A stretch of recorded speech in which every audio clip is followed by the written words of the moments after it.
17. Вилбрийн гэр бүлийн бунхан. 2 хоногийн дараа өглөөний 10 цагийн алдад эрхэмдээ Вилбрийн үүдэнд олон хүн цугларч Сент Онори ба Дела Пипинер гудамж руу гашуудлын болон хувийн сүхтэрэг цовон зогсжээ. Эдгээр сүхтэрэгнүүдийн дотроос хол замыг туулсан болтоо нэгэн сүхтэрэг байдлаараа ялгарч байлаа. Энэ бол харангөр будсан нэг ёсны ачааны бүхээгтэй тэрэг байв. Энэ тэрэг цугларах газар хамгийн түрүүнд шахам иржээ. Энэ тэрэгээр Сен Мирам Бэйлийн хүр ирсэн хачин тохиолдол бөгөөд энэ цугларсан хүмүүс нэг хүн оршуулахын оронд 2 талигач шиг өдөж мордуулах болжээ. Өдөж мордуулах хүн олон цугларсан байв. Сен Мирам Бэйл бол 18 дугаар Людвиг ба 10 дугаар Карлийн үеийн хамгийн зүтгэлтэй үнэнч шударга өндөр тушаалтны нэг байсан учраас найз нөхөд олон тойн дээр нийгмийн ёсыг бодож Вилбертой талтай байдаг хүмүүстэй нийлж бүрж олон хүн болжээ. Засаг захиргааны хүмүүстэй даруй мэдэгдэж 2 ёслолыг нэг дор гүйцэтгэх зөвшөөрөл авсан байна. Гашуудлын янзаар сүржин засаж чимгэлсэн 2 дахь сүх тэрэг Вангийн прокурорын үүдэн дээр зогсоход авсыг шуудангийн тэрэгнээс гаргаж гашуудлын тэрэгэнд шилжүүлэн тавилаа.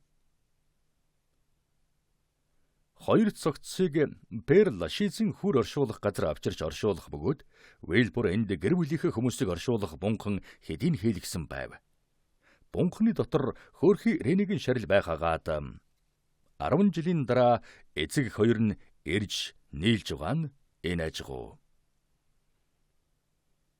Сүр бараатай оршуулгын хөлтэй явдал болоход ямагт догтлон хөдөлж сонирхдаг Парисийнхан зан заншилаан даган дээдсхийн хүрээлэнд хязгааргүй үнэнч асан хуучны язгууртны 2 төлөөлөгчийг 50 нойрсох сүүлчийнхэн байранд үдэх энэ сүртэй ёслолыг харж чимээ энэргүй зогсоно.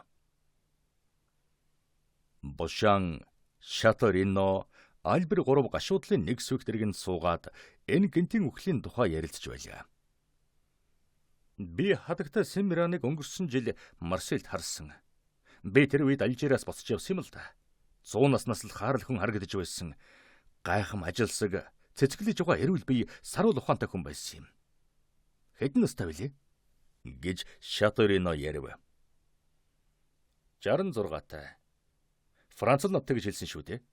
Тэрнийг хөгшин насна биш, Бэйлийн үхлэл донслогож уй гашуунаас болж үхлээ. Өвгнийг өгснөөс хойш ухаан орж гарах болсон гэж улс ярилцж байна лээ. Хэмээн Альбер хэлэхэд Бошан чухам юунаас болоод өгчихв? Хэмээн асуулаа. Тархинд нь цусаар авснаас юм уу эсвэл саад арьснаас болсон бол та. Эсвэл энэ хоёр ч адилхан юм уу? Бараг тийм баха. Саад арьсан гэж Бошан давтан асуугаад үнэмшгэтж бэрх байна. Би хадагтай Сен Мираныг 2 жудаа харсан. Туранхай жижигхэн биетэй урттай байрын хүн байснаас биш тийм их тарган цадгалан авгаа байгаагүй юм. Өө гашуудлаас болж дайрлага дайрна гэдэг бол ийм биетэй хүмүүст маш ховор тохиолдох зүйл. Гэлээ. Ямар ч байсан өвчнөр ч юм уу эсвэл эмчин чалжчихсан байлаа гэсэн эрхэм Вилбер жухамдан хэлбэл Мадемуазель Валентина бүр үннээр нь хэлбэл миний найз Франц одоо гомдолгүй их хөрөнгөний үе залгамжлагч боллоо. Жилд 80,000 леврийн орлоготой гэж бодож байна. Хэмээн Альбер хэлв. Энэ хөрөнгө тэр хөгшин Якович Нуартыг өгөхээр бараг л 2 дахин ихсэн дээ. Нөрөвг юм да. Сансандан хөрдөг ир гэж Бошан хэлээд өөрөө бүхий залгамжлагчийг оршуулж дуусгана гэж үхэлтэй лам мөрий тавьсан байхаа. Сансанда хүрэндэг шүү. 1814 онд Наполеонд танаа эзэн тулс өлсөлтөндөө ядарсан залуу мод шиг болохоор та доошилж байна. Бүгд найрамд хулстан төшгөлж сан шиг үндсэн хууль гаргачаад тулдааны талбайд гарч ир. Тэгвэл би танд 500,000 зэрэг 2 дугаар Маренго, 2 дугаар Аустерлицийг олж өгнө гэж амлая. Үзэл санаа зөөрмөглөн үүргэлэхээс биш харин үхдгүй юм шүү. Эрхэм дээд эзэнтэн минь. Харин сэргэхэрийн унтхын өмнө байснаасан улам хүчрхэг болдог гэж хэлж байсан. 93 оны эвслийн гишүүн мөн болж таарлаа. Гэв. Харваас хүмүүс түүнд бас л үзэл санаа шиг санагддаг байх та. Ингээд Валентинагүйгээр байж чаддаггүй өвгөнтэй Франц яаж шүүхэн амьдрах юм бол мэдх юмсан. Гүнхэд Франц хаан байна гэж Альбер хэллээ. Төрүүчийн сүгтрийг нь Вильберт амт явж байгаа. Цаадагчийн төвний гэр бүлийнхэн гишүүн гэж үзэх болж. Тэнд явсан сүх тэрэг бүрд шахам ийм яриа болж байлаа. Хүн бүхэн ингэж гэнэт нэг нэгнийхэн араас цоврсон хоёр өхлийн тухай гайхан ярилцах боловч шинийн зугаалгын үеэр Дэ Авени Вильберт хэлсэн аимшигт нууцыг хэн сэжгэлсэнгүй. Нэг цаг явсны дараа оршуулгын газарт хүрлээ. Энэ өдөр намуухан боловч бүрхэг байсан уйтгарт ёслол их л тохирч байв. Гэр бүлийн бунхан руу явж байгаа хүмүүсийн дунд өөрийн тэргээр ярьсан Морил явж байхыг Шаторино харлаа. Улаамд суулгасан зөргөөр ганцаархнаа явж байгаа харагдав. Шаторино залуу ахмадыг суудан авчи. Та яаж энд хурж ирвэ? Вильберийг таньдаг юм уу? Таныг тэднийд байхыг ер хараагүй юм байна гэж хэлэхэд бэ эрхэм Вильбертой танил бишээ. Харин хадагта Семмираныг таньдаг байсан юм гэж Морил хариуллаа. Тэр үед Альбер Франц хоёр тэднийг гүйцэж ирлээ. Танилцахад ч төдийл тохиромжтой биш газар юм гэж Альбер хэлээд гэхдээ яах вэ? Тэд ямар сүсгтэй улс биш. Эрхэм Морил танд Италиар хамт яваа сайн нөхөр Францтэй Эпинийг танилцуулъя. Хүндэт Франц энэ бол Максимилиан Морил гэдэг хүн. Чамайг байхгүй үед олж танилцсан сайн найз минь. Сайн сэтгэлтэй сайхан ухаантай хүмүүсийн тухай ярих бүрдэн энэ хүний нэрийг танд олон удаа дурдах байх гэлээ. Морил хэсэг зур эргэлзэв. Өөрийнх нь эсрэг нууцаар тэмцэж байгаа хэрнэн нөхөрсгөр мэдлэх гэдэг дэндүү нүүр тал харсан хэрэг болох юм биш байгаа гэж дотроо бодно. Гэвч өгсөн тангар ганц санав. Тэгээд царайндан ямар ч шинж тэмдэг илрүүлэхгүй бян барин байж Францад мэхийн ёслоо. Мадемуазель де Вильбер их гашуудж байна уу? Гэж Дебре Францаас асуулаа. Хязгааргүй их гашуудж байна лээ. Өнөө өглөө царай нь хачин жигтэйхэн байсан шүү. Би арайгч таньсан гэж Франц хариулв. Энэ ердийн юм шиг үг Морлин зүрхийг хатгах шиг болно. Энэ хүн Валентинатай уулзаж түүнтэй ярилцсан байх нэ. Энэ үед залуу зоримог офицер тангаргаан зөрчихгүй тулд бян барих гэж хамаг хүчээр дайчлах хэрэгтэй болжээ. Тэгэд Шаториног сугдаж оршуулгын ажлыг эрхлэх товчооны үйлчлэгч хүмүүс хоёр авс аваачиж тавьчихад байгаа бунхан тийш явлаа. Бушаан бунхныг хараад сайхан суус байна шүү. Өвлийн ч зуныч ордоо юм. Удахгүй энэ гэр бүлийн гишүүн болох гэж байгаа хүндэт Францтай Эпине таны энд шилжиж ирэх ээлж ирэндэ. Би бол гүн ухаантай хүн болохоор тэр модонд орох шиг даруухан оромжинд сууж хөөрхий биен дээр минь багхан шиг чулуу дараасаа гэж бодох байна. Би өөхөхдөн Волтер Пиронд тосон руу явлаа гэж бичсэн шиг орчныхоо улсад бичээдлэггүй цэгэн тэр. Шитгэр гэж Франц зөрөгтэйхэн шиг бай. Таны эхнэр бүхнийг өвлөн авна гэж хэллээ. Бошаан та үнэхээр төсвөрлөшгүй хүн байна шүү. Улс төрийн зүтгэлтэн хүн болохоор тэр улс төр чинь таныг юм бүхнийг дооглож юунд ч итгэхгүй болгож сургажээ. Гэсэн ч та ердийн өх үйлтнүүдийн дунд эрэхтэн улс төрийнхөө бодлогоос минутч болсон ангижрах азтай хүн юм. Харин буцагтаа л депутатуудын танхим, тааж нарын танхимын үүдний өрөөнд орчхоод ирсэн тэр сүнсэнд дахин эзэмдэн авч явахыг хичээж баймаар юм да гэж Франц хэлв. Бурхан минь, ер нь амьдрал гэдэг чинь үнэн хэрэг дээр юу юм бэ? Үхлийн үүдний өрөөнд их хүлээлт гэсэн үг шүү дээ. Хэмээн Бошаан хэлэхэд Альбер бэ Бошааныг үзий ядж эхэлж байна шүү гэж хэлээд Францтай хамт хэдэн алхам холдож Бошааныг Дебретэй гүн ухаанаа үргэлжлүүлэн ярилцах боломжийг гаргаж өглөө.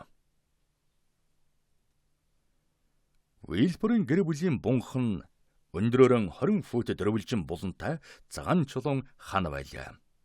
Дотор талд нь Семмиран ба Вильберийнхний тал гэж хоёр хуваагдах бөгөөд энэ тал бүр нь өөртөө орох хаалгатай ажгүй. Бусад бунхнуудаас ялгагдах юм гэвэл зай хэмнэн талигач нарыг дотор нь хийгээд гадна талд нь шошго шиг элдвийг бичсэн давхар хайрцагуд байхгүй байлаа. Хүрэл хаалганы цаана булшнаас ханаар тусгаарлагдсан энгийн хийцтэй таслахаархуу юм харагдана. Энэ хананд бидний саяхан хэлсэн Вильбер ба Семмираныхныг тайван нойрсох газарт нь оруулах хоёр хаалга байлаа. Төрөл садангийн хүмүүс уй гашуугаан тайван гаргаж болох бөгөөд Пер Лашицыг зугаалгын болон хайр сэтгэлийн уулзалтын газар болгодог хүмүүс уй гашуу хийж нам гүм зогсож байгаа хүмүүст өөрсдийн бужигнаан дуу шууганаар саадвал чадахгүй байлаа. Хоёр овсыг хоёуланг нь Семмираны тал болох баруун хэсэгт оруулав. Тэгээд урдаас бэлтгэн зассан ачаага хүлээн авахд бэлхэн байгаа суурин дээр тавилаа.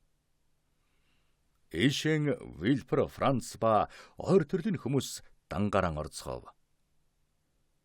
Шашны үйл ёслолыг гадна талд нь хийж гүйцэтгэж гисэн ярих хэлэх үг байхгүй болохоор хүмүүс даруй тарж одов. Шаторино, Альбер Морил 3 нэг зүгт явжээ. Дебре Бошан 2 өөр тишин явлаа. Франц Вильперт үлдэв. Оршуулгын газрын үүдэнд Морил шалтак гарган зогслоо. Тэгээд тэр хоёрыг гашуудлын сүгтэргэнд сууж явахыг хараад муу ёр хэмээн боджээ. Морил хотод буцаж ирэв. Хэдийгээр Шаторино Альбер 2-той нэг тэргэнд суусан боловч тэдний ярианаас юу ч сонссонгүй. Үнэн дээр Франц Вильперт салахс гүйцэтгэх гэтэл цаадах нь "Төшөөг үнтэн тантай хизээ уулзах бол?" гэж асуужээ. "Таны дуртай цагт уулзъя" гэж Франц хариулв. "Аль болох төргөнлөл сайн байна. Би таны мэдлэлд байна. Хүсвэл одоо хамт явах юм уу? Хэрвээ тань төвөг болохгүй бол тэгье л дээ. Огтхон ч үгүй." Ирээдүйн хадам хүргэн хоёр сүг дэргэнд сууж дэрэгдүрийн өнгөрөхөд Морил үндэсгүй бишээр санаа зовсны учир энэжээ. Вильпер Франц 2 Сент Оноред хурчирлээ. Вангийн прокурор хэн дээр ч орлоггүй эхнэртэйгэнч охинтойгонч ярилгүйгээр зочноо өрөөндөн оруулаад суухыг өрөв. "Эрхэм Фине, би тань нэг зүйлийг сануулan хэлэх хэрэгтэй байна.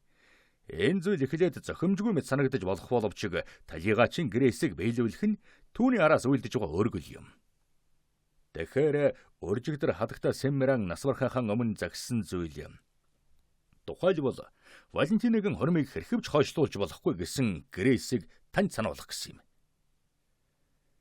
Талигачин үлдээсэн бичигсэлт бүрэн зэгцтэй байгаа.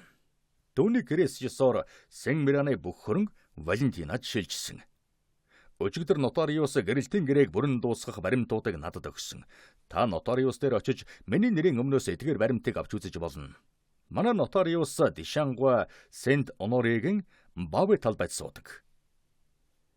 Валентина одоо ийм их уугашууд дарагдж байгаа болохоор хүнтэй суух тухай бодохч дургүй байгаа да.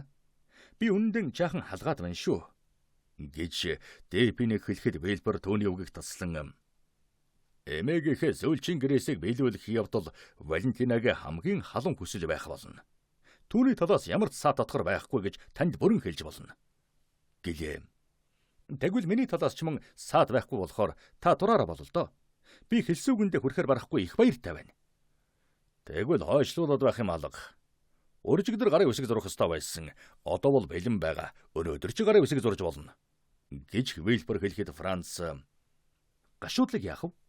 гэж хулчгар духан хэллээ. "Бэтгэ санаа зов. Манай гэрт ёс журам эвдэгдэхгүй. Мадемуазель де Вильпер тогтоосон 3 сарын хугацаагаар өөрийн Семмираны эдлэнд очино. Одоо түүнийх болчихсон болохоор тэгэж өөрийнх нь гэж ярьж байгаа юм. 7 хоногийн дараа хэрвээ таныг зөвшөөрвөл танд чимээ анир багтаа даруухан шиг гэрвэл болох ёслолыг гүйцэтгэнэ. Хадагта Семмиран ач охиныхон хормыг жухамхүү энэ эдлэнд хээгээрэй гэж хүссэн юм. Хормын дараа та нар Фаристан буцаж ирж болно. Таны эхнэр хойд ихтэйгээ хамт гашуудлынхаа хугацааг өнгөрөөнө биз?" "Эрхэм таны дураар болог" гэж Франц хэлэхэд Вильпер цааш үргэлжлүүлэн "Тэгвэл би танаас хагас цаг хүлээхийг хүсье. Тэр хугацаанд Валентина зочдын өрөөнд бууж ирнэ. Би Дишаны хойноос хүн явуулж авчруулад гарын үсэг зурж өнөө оройдон хадагта Вильпер Валентинаг эдлэн рүү аваачих. 7 хоногийн дараа бид тийшээ очие" гэлээ. "Надад ганцхан үсэг зүйл байна" гэж Франц хэлв. "Юу вэ?" "Гарын үсэг зурх үед Альбер де Морсер, Раул де Шаторино хоёрыг байлгахыг хүсэж байна. Тэд миний гэрч болно гэдгийг та мэдэж байгаа шүү дээ. Тэдэнд хагас цагийн дотор мэдэгдэж болно. Харин та өөрөө тэднийг авчрахаар явах уу, аль эсвэл хүн явуулах уу?" "Өөрөө явсан дээрээ гэж би бодож байна." "Төшөөг үн таныг би хагас цагийн дараа хүлээж бай. Энэ завсар Валентинач бэлэн болно." Франц Вельберт мэхийн ёслоод гарч одлоо. Төвнийг гараад хаалга хаагдж амжаагүй байхад Вельбер Ноториус ба Депинигийн гэрч нар ирэх учраа хагас цагийн дараа зочдын өрөөнд орж иргэж Валентинад хүн явуулж хэлүүлв. Энэ гэнти мэдээ гэр бүлийн бүх хүнийг догдлууллаа. Хадагта Вельбер өнөмшөөгүй боловч Валентинад тэнгэр нэргэх адил юм боллоо. Залуу бүсгүй хамгаалт ирэх мэт тасалгаагаан эргэн тойрон харлаа. Тэгэд өвгөн ав дээрэн очих гээд гартал шатан дээр Вельбер дайралдаж гараас нь хөтөлж зочдын өрөөнд орууллаа. Үүдний өрөөнд Барраавата дайралдаж бүрэн зөхөрсөн харцаар харав. Валентинагийн дараа хадагта Вельбер бяцхан Эдвардыг дагуулan орж ирлээ. Залуу хүүхэнд гэр бүлийн уу гашуу их л хүчтэй нөлөөлсөн бололтой царай нь хачин цонхгөр учиргүй сулдсан харагдана.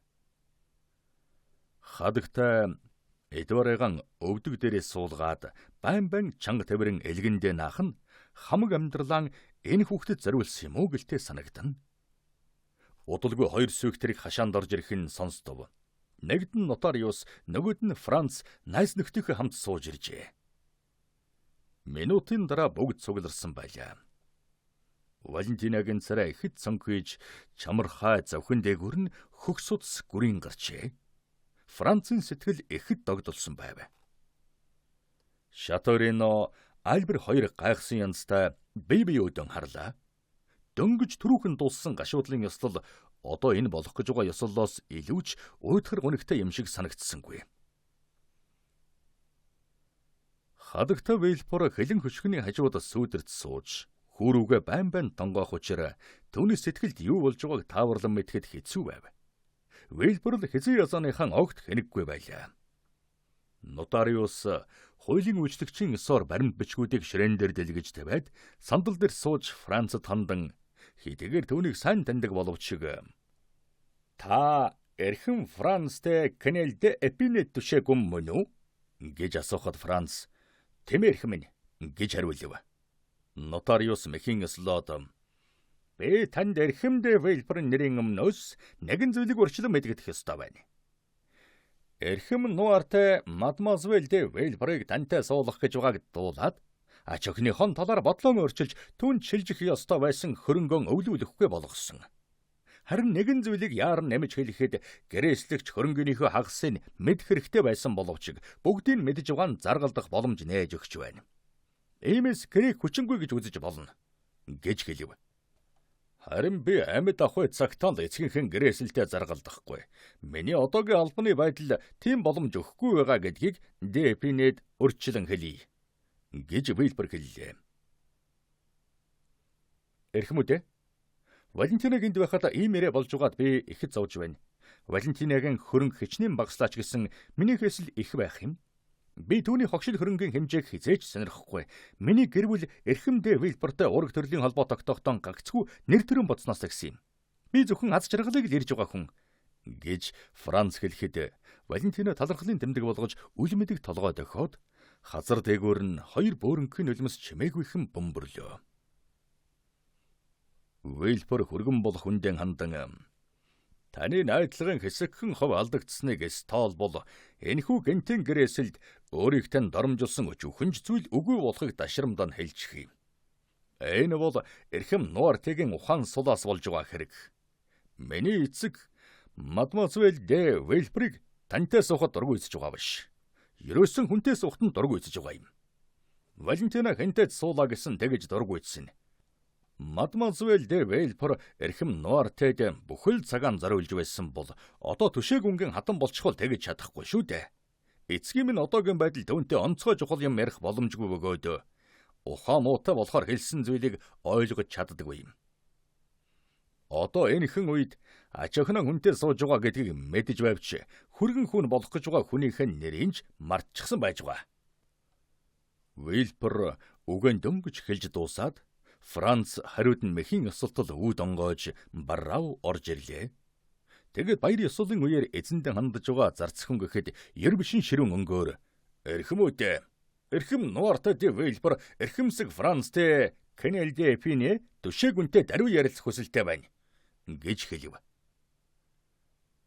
Самуурахгүй тулд нотариус шиг л нөхөр болох хүнийг бүрэн овог нэр хэрэгэм зэргээр нь дууджээ. Вейлпер цочиж хадагтай Вейлпер өвдөг дээрээсээ хүүгэн буулган Валентинаас суудлаасан босож хөшөөмөд цонхийн дуугүй зогслоо. Айбер Шаторын хоёр төрөөчийнхээс бүрч илүү гайхсан янзтай өөдөөсөн харлаа. Нотариус Вейлперөөд харахад вангийн прокурор "Энэ бол цаггүй хэрэг. Тэгээд ч эрхэмдээ Эпине зочдын өрөөнөөс гарч чадахгүй" гэж хэлв. "Миний эзэн Нуартега чухам одоо л эрхэм Францтэй Эпинетэй маш чухал зүйл ярилцах гэсэн юм гэнэ" гэж Бараав мөнөөхөл өнөөх зунг байдлаар хэллээ. "Өгөн ам Нуарте ярьдаг болчихсон юм уу?" гэж Эдвар ердийн зүггүй байдлаар асуулаа. Гэвч хүн бүхэн бодлогоширсон байсан тул энэ нь хинийч тэр байтугай хадагтай Вейлперийн инээдийг хүргэсэнгүй. "Эрхэм Нуарте таны хүсэл биелэгдэж чадахгүй байна гэж хэлээрэй" гэж Вейлпер хэлэхэд Барраав зөрж "Тэгвэл эрхэм Нуарте өөрийгөө зочдын өрөөнд оруулаарай" гэж тушаасан гэж хэлв. Хүмүүс хязгааргүй их гайхлаа. Хадагтай Вейлперийн царайд ирэмсгэл тодроод өнгөрөв. Валентин баярлснаа тэнгэрт илэрхийлэх мэт өөрийн ирэхгүй дээшин таа зөөд харлаа. "Валентина, чи очоод өвгөө авч нь бас ямар адаар зан хөдөлчихөө мэдээд ир" гэж Вейлпер хэлэхэд Валентин яран үүд рүү явтал Вейлпер гэнт хэлснээ өршилж "Хүлээж бай. Хоёулаа хамт явъя" гэлээ. Францус хажуугаар нь орж "Эрхэмээ та уучлаарай. Нуартега миний хойноос хүн ирүүлсэн болохоор хүслийн хүндэтгэж байгаагаа илтгэх аз тохиолдоогүй байгаа болохоор энэ завшааныг ашиглавал ихэд баярлах байна" гэв.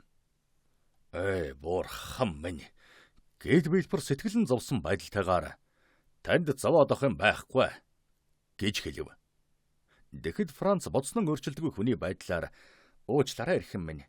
Нуартега намайг тэгж боддог нь буруу болохыг харуулах болцоог алдахад дургүй байна. Ямар ч байсан буруугүй гэдгийг харуулмаар байна" гэж хэлв. Тэгээд Франц Вейлперт баригдсангүй шатаар бууживсан Валентиныг хойноос даглаа. Валентина живдгийн даван дээр хаднаас барьж авсан хүн шиг баяртайгаа явлаа. Вейлпер тэдний хойноос явв. Шаторино Морсер хоёр төрүүчин 2 удаагийнхаас бүр чилүүгээр гайхан өөдөөсөн харлаа. 18. Хуралдааны тогтоол. Нуарте өвчхөр хувцастай сандал дээрээ суугаад хүлээж байлаа. Төвний ирэх байх гэж бодож байсан 3 хүн орж ирмэгц хаалга уйдан харахад зарцсан тэр дорон хаалга төгжив. Баярснаа нууч чадахгүй байгаа Валентинад Вейлпер аяарханаар "Хэрвээ эрхэм Нуарте чиний хүнтэй суухад холбоотой ямар нэг саад болох юм хэлбэл ойлгож болохгүй шүү" гэж хэлв. Валентиныг нь царай улайсан боловч юу ч хариулсангүй. Вейлпер Нуарте дөхөж очоод "Эрхэм Францтэй Эпине энэ байна. Таны дуудуулсан ёсоор ирлээ. Бид ингэж уулзуулахыг хэдийн хүссэн бөгөөд энэ уулзалт ач өхнөө хүнтэй суухт нь саад хийж зөрсөн явдал өнцгөө байсан гэдгийг танд нотлон харуулвал би маш их баярлах болно" гэв.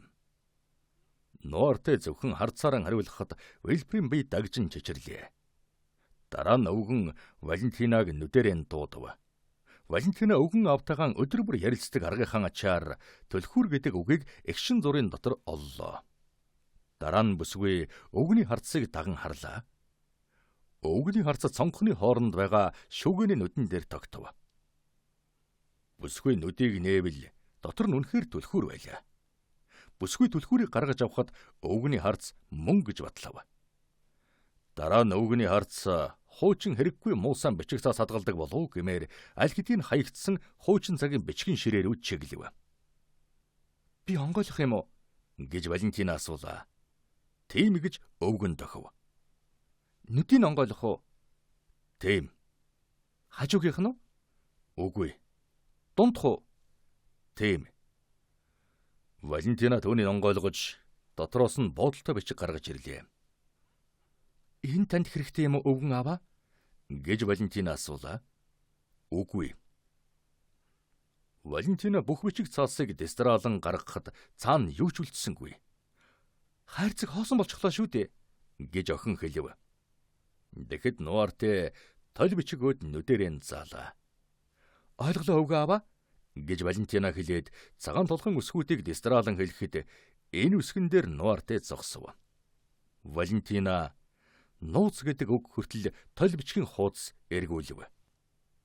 Нууц онцтой юм уу гэж бүсгүй асуув. Тийм. Энэ нууцыг хэн мэдж байгаа вэ? Нуарте зарцынхаа гарсан хаалгууд харлаа. Баррааво юу гэж бүсгүй хэлв. Тийм гэж Нуарте хариуллаа. Түүнийг дуудах уу? Тэг. Валентина үүдэнд очиод зарцыг дуудлаа. Тэр завсар Вэлберийн духан дээгүүр байж ятснаас болж хөлс шихрах бөгөөд Франц гайхахтан хөссөн мэт зогсоно. Хөгшин зарц тасалгаанд орж ирлээ.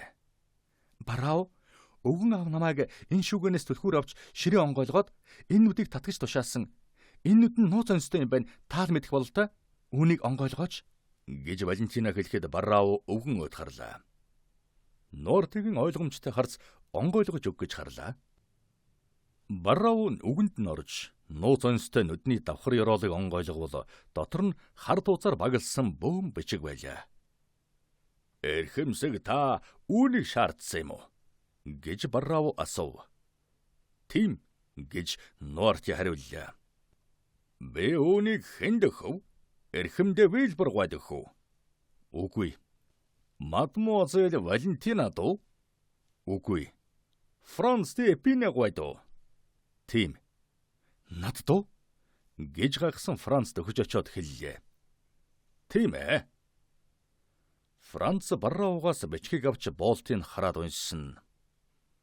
Намайг өгсөний дараа миний найз генерал Дюрин дамжуулж өгөх бөгөөд тэр өгөхдөө үүнийг маш чухал баримт бичгэх нь хувьд хадгалахыг хүүтэн захиж шилжүүлж өгөх ёстой гэв. Эрхэмээ, би энэ бичгийг яах ёстой болж байна вэ гэж Франц асуулаа. Бас л энэ битүүмчилсэн байдлаар нь хадгалах юм байлгүй дээ гэж вангийн прокурор хэлэхэд Нуартегийн нүд үгүй гэж яаран хэллээ. Эрхэм Дефинег уншихыг хүсэж байгаа юм биш үү гэж Валентина асуулаа. Тийм гэж өвгөн нүдэрэн хэлв. Харж говьд төшөөгөнтэй өвгөн аав таныг уншаасаа гэж байна гэж Валентина хэлв. Тийм бол суухаас биштэй. Бас л хэсэг хугацаа орно доо гэж хорн хөдөлсөн байртай Вэлбер хэлв. Сууцгаа гэж өвгөний нүд хэллээ. Вэлбер сууж Валентина өвгөн аавынхаа сандлыг түшгэд Франц тэдний өмнө зогсож хоцорлоо. Франц дөхтөтэй нууц бичгийг гартаан барь зогссоор байв. Уншаач гэж өвгөн нүдэрээ хэллээ. Франц боолтыг задлахад таслахын дотор чимээ аниргүй нам гүн болов. Тэрээр анир чимээгүй дунд инхүү уншлаа. 1815 оны 2 дугаар сарын 5-ны өдөр Синжак гудамжинд дах Бонапартын таланхны клубын хуралдааны тогтоолын хэсэг гэж уншаад зогсов. 1815 оны 2 дугаар сарын 5-нд гинэ. Энэ өдөр миний эцэг алагдсан юм. Валентина Вэлбер хоёр дуугүй байсан бөгөөд зөвхөн өвгөний нүдэл цааш нь унш гэж дохилоо. Аав маань энэ клубээс гасны дараа алга болчихсон гэдэг юм гэж Франц хэлэхэд Нуартегийн харц хуучин хэвээр унш гэж хэлсээр байлаа. Франц цааш уншсан. Бидэд доор гарын үсэг зурсан их бүүний дэд хурандаа Луи Жак Боррепер, бригадын генерал Этьен Дишампи, газар тариалангийн захиргааны дарга Клод Лишар Палнар 1815 оны 2 дугаар сарын 4-нд одоо хэдийгээр 18 дугаар Людвигээс эдлэн газрынхаа нэрээр Дипиний төшөөг хүн гэдэг хэрэгэм шагнагдсан боловч 1804 оноос 1815 он хүртэл эзэн хааны айрамд алба хааж Наполеоны төрд эргэлзээг үнэнч явсан генерал Плавнин дэ Канелийг анхааран үзэж итгэж болохыг тушаасан загтал Бонапартын клубын гишүүдэд Эльба арлаас ирсэн болохыг тэмдэглэе. Үүний дагуу маргааш нь 2 дугаар сарын 5-нд болох хуралдаан дээрхийг өрж генерал дэ Кюнельд бие хүнээр бичиг хөргүүлв. Хурал болох гудамжны нэр Байшингийн дугаарыг зориус дурдаагүй, гарын үсэгч байсангүй. Харин генералыг зөвшөөрвөл оройн 9 цагт түүнийг авахар хүн очно гэж мэдэгдсэн байсан юм. Хуралдаан энгүндэн оройн 9 цагаас шөнө дунд болтол үргэлжилдэг байв. Оройн 9 цагт клубын ерөнхийлөгч генерал дээр хурч ирэв. Генерал бэлхэн байв. Ерөнхийлөгч генерал гагцхүү хурал хийсэн газар түүнд мэдгэлгүй хоцорч очих газартаа нүдийн болгож очихыг зөвшөөрч Болтон өргөж завсраар нь харах гэж оролдохгүй бол тийш нь аваачна гэж мэдэгджээ. Генерал Ди Кнел тэр болцлыг хүлээн авч хааш нь авчиваг харах гэж оролдохгүй хэмээн ам тангараг өгсөн билээ. Генерал өөрийн сүйх тэргийг урдаас бэлтгүүлсэн байв. Тэгэхэд ерөнхийлөгч түүнд хөтчийн нүдийг боогоогүй байж эзний нүдийг боогоод явах гэдэг утгагүй хэрэг хөтөж хаагуур явснаа мэдж байх учраас ингэж болохгүй гэжээ. Тэгээд яах вэ гэж генерал асуулаа. Би өөрөн сүйх тэрэгтээ ирсэн гэж ерөнхийлөгч хэлжээ.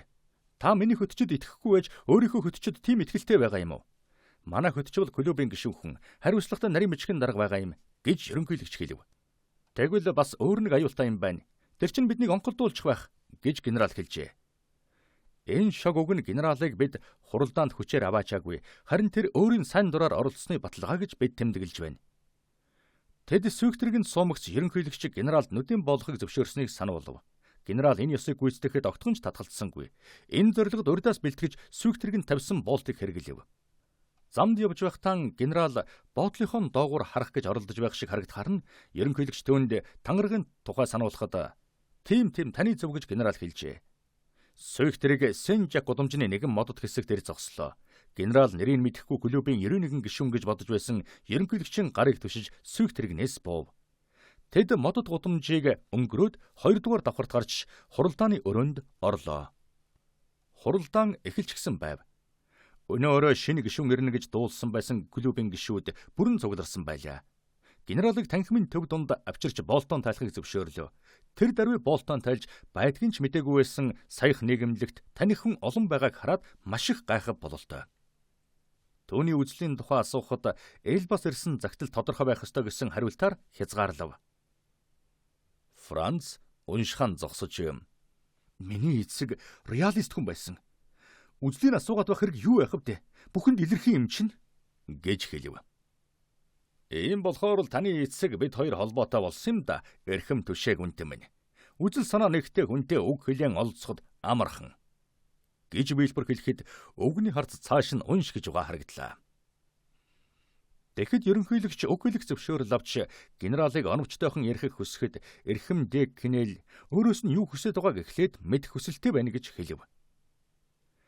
Тэгэхэд түүнд найдаж болох хүн гэж зөвлөж ирүүлсэн өнөө Эльбийн загтлыг уншиж өглөө.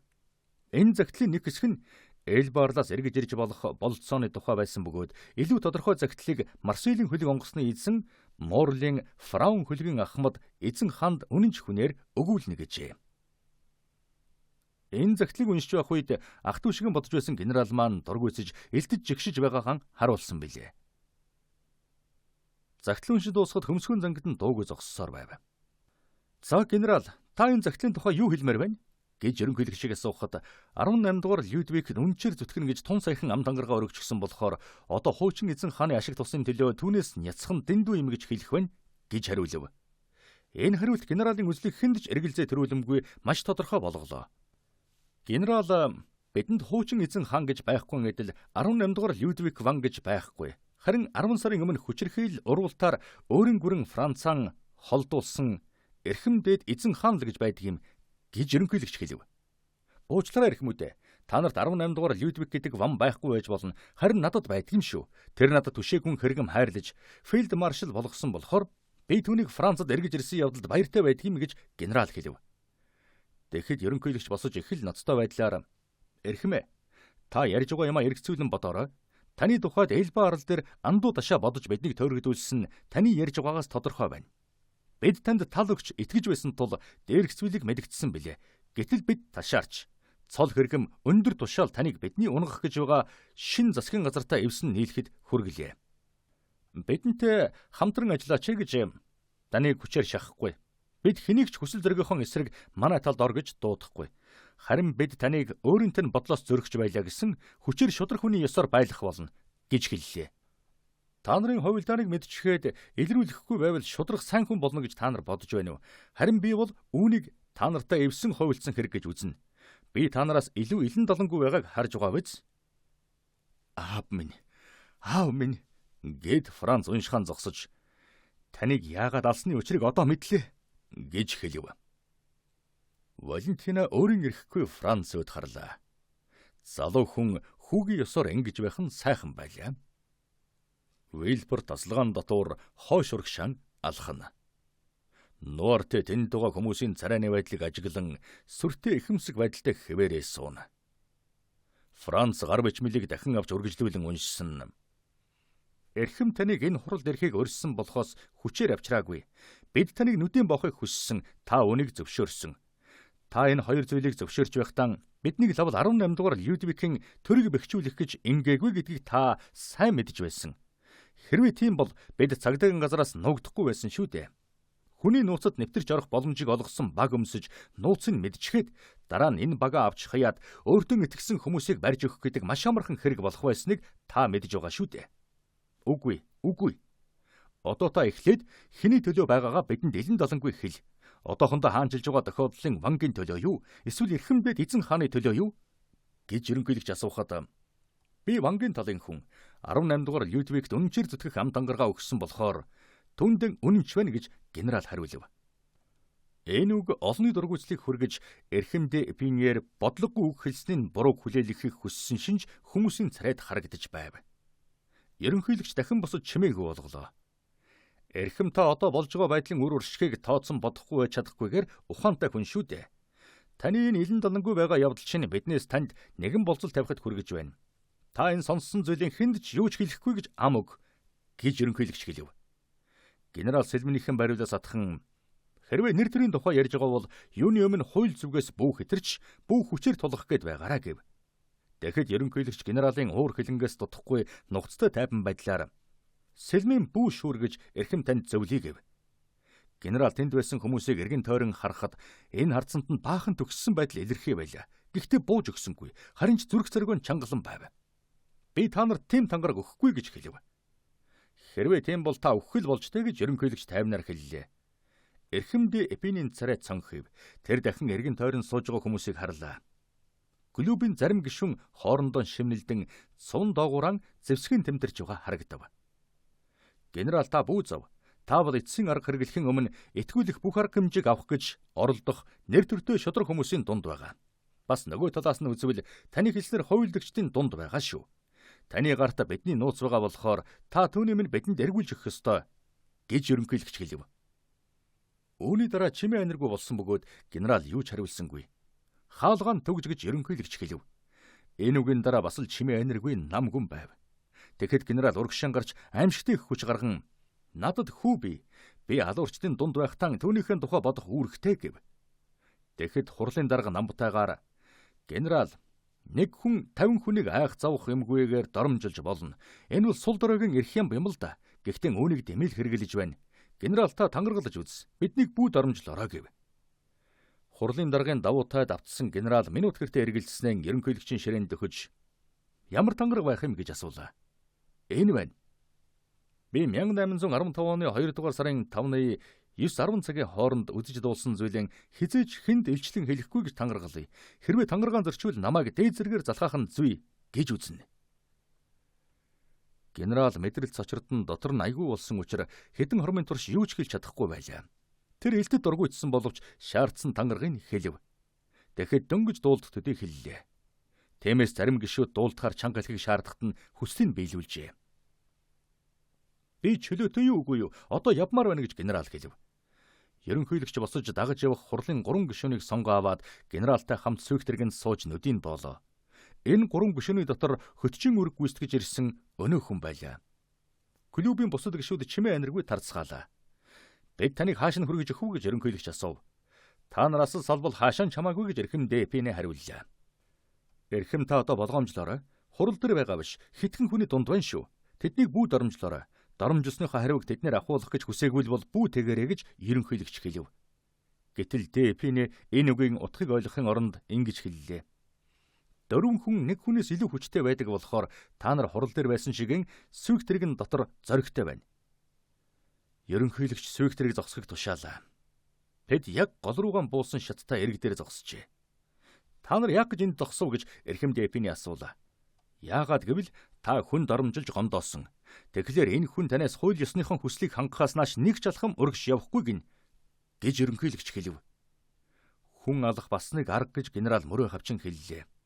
Эрхэм минь, Таны саяхан хэлсэн сул дороогоор бамбаа хийж явдаг аймхаа хулчхар хүн гэж өөрийгөө над үзэгдэхгүй гэж хүсвэл дууга намд. Та ганцаараа тэгэхээр бас ганцаараа тантай үзэлцэх болно. Та сэлэмтэй над ч ус тайган дотор минь нэг юм бий. Танд өөрийн гэрч байхгүй. Тэгэхээр энэ эрхмүүдийн нэг нь таны гэрч болно. Одоо та хүсвэл боолтон авч болно гэж ерөнхийлөгч хариу өгүүлжээ. Генерал нүдэн боосон альчуурыг даруй авч хаялаа. Ямар хүнтэй уулзсан одоо л мэдлээ гэж тэр хэлв. Сөөх тэрэгний хаалгонгойж дөрвөлээ гарлаа. Франц уншихаан дахин зогсож хүйтэн хөлс гарсан тухайн арчлаа. Хүүн эцгийнхэн өгсөн тухай одоо хүртэл мэдэхгүй байсан тодорхой зүйлийг дуулдахаар унших нь аимшигтай харагдаж байлаа. Валентина залбир хадлаг гараан зөрүүлэн зогсоно. Нуарте Вейлбер өөд гаргаж хэлхэн аргагүй бардам жигсэн байдлаар харж байлаа. Франц үргэлжлүүлэн цааш нь уншсан нь. Энэ бол бидний дээр хэлснээр 2 дугаар сарын 5-ны өдөр байлаа. Сүүлийн өдрүүдэд 5-6 градус хүйтэрсэн учраас шатан дээгүүр мөсгөлдсөн байв. Генерал өндөр том хүн байсан юм. Ерөнхийлөгч шатаар гол руу буухтан түүнийг шатны бариултай талаар явуулав. Гэрчин 2 хүн тэдний хойноос даглаа. Харанхуй болсон байв. Шат ба голын хоорондох зай цас хярвнаас болж нойтон байсан бөгөөд зарим газраар нь хөлдсөн мөс хөвсөн гүнзгий гол харлан харагдана. Гэрчи нэг нь нөөсний онгоцноос дэнлүү авчирч дэнлүүнийхэн гэрэл зэвсгүүдээ шалган үзв. Ерөнхийлөгчийн сэлэм ердийн хулсан тайган дотор авч явдаг энгийн сэлэм бөгөөд нөгөө этгээдийнхэн сэлэмнээс 5 хуруу богино бөгөөд гарын хамгаалтгүй байлаа. Генерал Д.Эпинес сэлмийг суглаагаар өгөх санал гаргав. Тэгэхэд ерөнхийлөгч энэ хүнийг эрүүл тулаанд дуудахтаа хүмбэр өөрийн сэлмээр тулдна гэж бодсон юм гэж хариулв. Гэрчүүд өөнийг зөвшөөрөх дургүй байсан боловч ерөнхийлөгч тэднийг дуугүй байхыг шаардав. Дэнлүүг газар тавьж тулдагчид түүний 2 тал зогсож тулдаан эхэллээ. Дэнлүүний гэрэлд 2 сэлэм цахилгаан захихад л харагдана. Харанхуй байсан учраас хүмүүс бараг үл үзэгдэнэ. Генерал бол арим даяар хамгийн шилдэг сэлэмчний нэгэнд тооцогдож байсан юм. Гэвч асар ширүүн дайралттай тулгарч ухрав. Ухрахтан газар унчглаа. Гэвч хүмүүс түүнийг алагдчихлаа гэж бодож, харин ерөнхийлөгч түүнийг шархтуулаагүйгээ мэдэх болохоор босох гэж гараан өглөө. Энэ байдал генералыг тайвшруулахын оронд улам уурыг хүргэж генерал давшлан оров. Гэвч түүний дайсан алхамж ухарсангүй дайралтыг хариулж байлаа. Генерал 3 удаа авахарч 3 удаа давтлан дайрав. 3 дахь удаагаан генерал дахин унлаа. Цөмөрөн түүнийг халтарч очлоо гэж бодсон боловч босохгүй болохоор нь гэрчүүд очиж хөл дээр нь босох гэж оролдов. Гэвч түүнийг өргөх гэж барьж авсан хүний гарт нойтон бүлээ юм баригдав. Энэ бол цус байлаа. Хагас ухаан алдсан байсан генерал сэргэв. Миний өөдөөс хөлсний алуурчин цэргийн хорооноос сэлмний багшийг тавьсан байна гэж хэлв. Ерөнхийлөгч юу ч дуурсангүй. Дэнлүү барьж байсан гэрчүүдээр очиж ханцууга шамлаад гар дээрх нэвт гарсан 2 шархаан үзүүлв. Дараа нь цамцаам тайлж хантаа зан дэлгээд хажуу талаан харуулхад бас нэг шарх харлаж байлаа. Тэгэхэд тэр ганц ч ёолоогүй билээ. Генерал татж эхлэн 5 минутын дараа өглөө. Франц энэ сүлчийн мөрүүдийг арай гэж дуулдахаар аяархан уншив. Дараа нь бүрлзээд байх шиг санагдсан нүдэн гараараа арчаад дуугүй боллоо. Тэгээд минутын дараагаар дахин уншсан. Ерөнхийлөгч сэлмийн холсон тайгандан хийгээд дахин шатууд гарав. Төвний ард цусан мөр цасан дээр үлдэж байлаа. Төвнийг шатны дээд гишгүрт хүрээгүй явхад нь улс бүл палхын дуурах чимээ сонсдов. Энэ бол гэрчүүд генералын өгснийг магадлан мэдээд гол руу хайсан энэ байжээ. Ингэж генерал дараа нь элдвэр баталж мэдэх занганд бус үнж тулдаанд нас барсан билээ. Хизээ нэгэн цагт энэ явдалд оролцсон хүмүүсийг нэр төрөө таягдан санаатаагаар хүн алсан гэж зэмлэхэд хүрвэл үнэн зөвийн тогтоохын тулд энэ протоколд гарын үсэг зурсгаас нь энэ билээ. Гарын үсэг зурсан Борепер, Дюшами, Лишарпал гэжээ. Хүүдэн хичнээн төвхтэй байсан энэ зүйлийг Франц уншиж дуусахад Валентина сэтгэл хөдлөн нулимсан арчлаа. Вейлбер булан жишигдэн одоо болох аимшигтай эмийг зайлуулах гэсэн дэн өвгнийг гуйж царайчилсан байдалтай харна. Эрхэм та гээд Эфине Нуартын өөд харж энэ аимшигт явдлын нарийн ширээнийг тодорхой мэдж хүндэт хүмүүсээр гарын үсэг зурулжээ. Та намайг сонирхож байгаа болохоор энэ сонирхолт нь надад одоохондоо зөвхөн зовлон учруулж байгаа ч гэлээ. Надад сүүлчийн удаа тус хүрхийг таниасахгүй. Надад клубын ерөнхийлөгчийн нэрийг хэлж өгөөч. Би эцгийн алсан хүнийг мэдэж авъя. Гэлээ. Вильбер бүр тавьдж хаалганы бариул эрэв. Валентина өвгний гар дээр сэлмээр хатгсан 2 сар байдгийг нэг биш удаа үзсэн учраас хариулт ямар болохыг урьдаас тааварлан мэдээд алхам ухарлаа. Тэгэхэд Франц эхнэр болох гэж байгаа бүсгүйгээс Мадемуазель, та тэнгэрийг бодож эцгийн минь алж 2 настай байхад минь өнчин хоцорсон тэр хүний нэрийг мэдхэд туслаач гэж хэлв. Валентина хөдлөхгүй дуугүй зогсон. Хөөе, ингэхэд энэ айхавтар үзэгдлийг үргэлжлүүлэхэ болъё. Тэгээд ч бас нэрсийн зориуд далдалсан байгаа байх. Миний эцэг тэр ерөнхийлөгч хэн байсныг мэдэхгүй л дээ. Мэдсэн байсан ч гэсэн тань дамжуулан хэлж чадахгүй. Толовичиг дотор хүний нэр байхгүй шүү дээ гэж Вильбер хэлэхэд Франц дуу олдож ямар золгүй хэрэг вэ? Эцгийгээ алсан хүний нэрийг мэдэх байхаа гэдэг ганц найдлагал намайг энэ загтлыг дуустал нь унших хүч өгсөн юм гэж хэлээд Нуарте тандаж эрхэм минь бурхныг бодож тэр нэрийг хэлж өгөхийг чадах ятгаараа оролдож үзээчтэй гэж гуйлаа. Тэгье гэж өвгөн нүдэрэн хариулв. Мадемуазель, өвгөн авч нь тэр нэрийг хэлж өгч чадна гэж тохиж байна. Надад туслал та. Та түүнийг хэлхийг мэдэн шүү дээ гэж Франц дуу олдов. Нуарте толбичиг өөд харлаа. Франц сэтгэл нь догдлон толбичгийг гартан авч цагаан толгой үсгийг А, Б хэмээн чижгэн уншив. Б үсгэн дээр өвгөн тийм гэж тохилоо. Б юм биз дээ гэж Франц давтан хэлв. Залуу хүн өвгөн үдээгүүр хуруугараа заах боловч өвгөн тухай бүрд биш хэмээн тохиж байлаа. Валентина гараараа нүрэн таглав. Эцэст нь Франц биеийн төлөөний үг би гэсэн дээр заалаа. Тэгэхэд өвгөн тийм гэж тохив. Та юу? гэж Франц дуулдаад өснө босож. Та эрхэм Нуарте, та юу? Та минь эцгийг алсан юм уу? Тийм гэж эхэмсэг дүрээр түүний нүүрөөд харан тохилоо. Франц тамир налдран сандал дээр унав. Вильбер өвгөний номогдохшгүй зүрхэнд үлдээд байгаа амьдралын өчүүхэн очин дарж унтраах юмсан гэж тэсэлгүй хүсэх учир хаалга онгойлгож тасалгаанаас гүйн гарлаа.